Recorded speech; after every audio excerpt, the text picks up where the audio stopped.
I was in a relationship for 3.5 years. I was young. I met him at the age of 20. He was a bit older than me. It was my first proper relationship.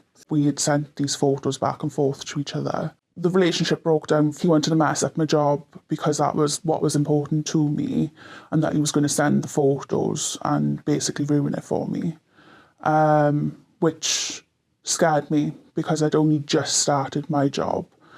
And I thought, oh, all these people are going to see me and think wrong of me. So that was a massive betrayal of trust, just saying those words that he would send those photos.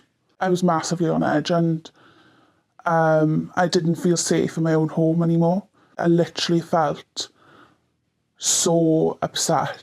Or there was never an intention for someone else to see them. It was only for that one person.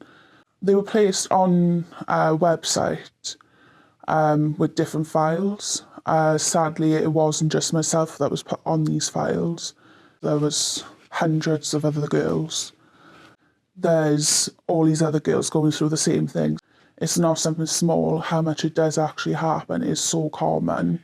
Just be mindful of what you're doing. Once it's out there for all to see. I can't get those photos back. I'm 28 now. I sent these when I was 20.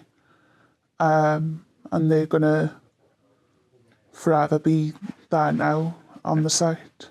It's hard. I've only just come to terms with it. I've had to have counselling. I've had good support. Unlike a lot of people, they don't have support. So that's what's helped me, and that's what's made me stronger. But it's affected my mental health massively because it wasn't something I wanted. It would never be something I want. I'm putting myself out there just so other people can be mindful of what they're doing and know there is support out there, whether you're reporting it to the police or reporting it to anyone. It doesn't matter who it is, you're not alone. When obviously it started, I thought I was the person in the wrong. I thought, gosh, I'm such a bad person for sending photos of myself to someone I love. And it took a long time to understand, no, I'm the victim at the end of the day. I haven't done anything wrong sharing someone I love, someone I trusted. It's that individual. It is that person, not you, the person you share it to, who then shares it on. They're actually the one in the wrong.